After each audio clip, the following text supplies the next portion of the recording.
Assalamualaikum warahmatullahi wabarakatuh. Perkenalkan, nama saya Zainur Ramadhani. Di sini saya akan menjelaskan tokoh penyebar Islam di Indonesia. Langsung saja ke videonya.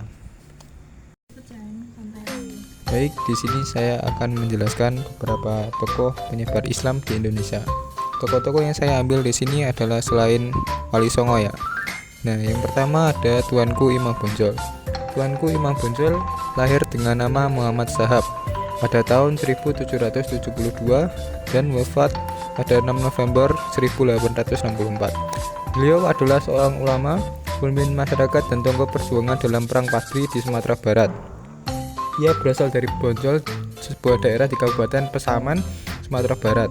Tuanku Imam Bonjol ini memainkan peran penting dalam sejarah penyebaran dan pemurnian Islam di Indonesia, khususnya di wilayah Minangkabau. Tuanku Imam Bonjol menyebarkan Islam di Indonesia melalui dakwah yang menggabungkan pendidikan, keagamaan, dan perjuangan. Ia mendirikan surau, masjid, pesantren, serta guru bagi masyarakat. Yang kedua ada Syekh Yusuf Al-Makassari. Beliau lahir pada tahun 1626 di Goa, Sulawesi Selatan dan wafat pada tahun 1699 di Cape Town, Afrika Selatan. Beliau adalah seorang ulama, sufi, dan pejuang anti kolonial. Ia menempuh pendidikan Islam di berbagai wilayah, termasuk di Mekah dan Yaman, di mana ia berguru kepada ulama-ulama besar yang mendalami tasawuf. Pulang dari Tanah Suci, Syekh Yusuf aktif berdakwah dan menyebarkan ajaran Islam yang berbasis tasawuf di Sulawesi, Banten, dan Jawa. Dakwahnya mencakup pendidikan, spiritual, dan pemikiran sufistik yang bertujuan untuk mengubah masyarakat melalui amalan zikir dan pemahaman tasawuf. Selanjutnya adalah Sultan Malik Al-Saleh. Sultan Malik Al-Saleh adalah pendiri sekaligus raja pertama Kesultanan Samudra Pasai, kerajaan Islam pertama di Indonesia yang terletak di wilayah Aceh Utara, pesisir utara Sumatera.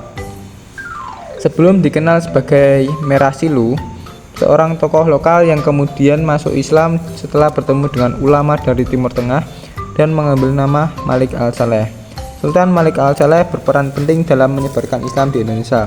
Beliau menyebarkan Islam dengan berbagai cara, termasuk dengan menjadikan Islam sebagai agama resmi kerajaan, membangun hubungan perdagangan dengan negara-negara Islam, dan juga dengan mendirikan pusat pendidikan Islam seperti pesantren. Yang keempat ada Sultan Burhanuddin Ulakan. Beliau sering dikenal sebagai Syekh Burhanuddin Ulakan. Beliau merupakan salah satu tokoh penting dalam sejarah penyebaran Islam di Minangkabau, Sumatera Barat pada abad ke-17. Nama aslinya adalah Imam Abdul Burhanuddin. Beliau dikenal sebagai pembaharu Islam yang moderat.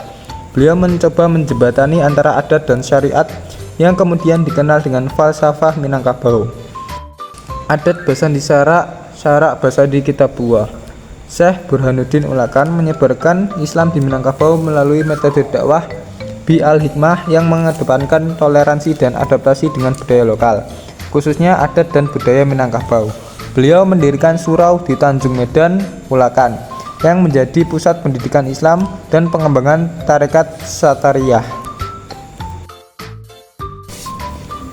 Nah, tokoh terakhir yang saya ambil adalah Sultan Zainal Abidin. Beliau adalah raja pertama Kesultanan Ternate, sebuah kerajaan Islam yang berpengaruh di Kepulauan Maluku. Ia naik tahta sekitar awal abad ke-15 dan dikenal sebagai tokoh penting dalam proses Islamisasi di wilayah timur Nusantara. Sultan Zainal Abidin menyebarkan Islam di Ternate dengan belajar dari Sunan Giri di Gresik. Kemudian ia menerapkan syariat Islam di kerajaannya dengan mendirikan madrasah Islam pertama dan mengganti gelar Kolano dengan Sultan. Ia juga membawa ulama Jawa untuk mengajarkan Islam di Ternate. Baik, sekian penjelasan dari saya mengenai beberapa tokoh penyebar Islam di Indonesia. Semoga apa yang saya sampaikan dapat bermanfaat bagi teman-teman sekalian. Kurang lebihnya saya mohon maaf. Wassalamualaikum warahmatullahi wabarakatuh.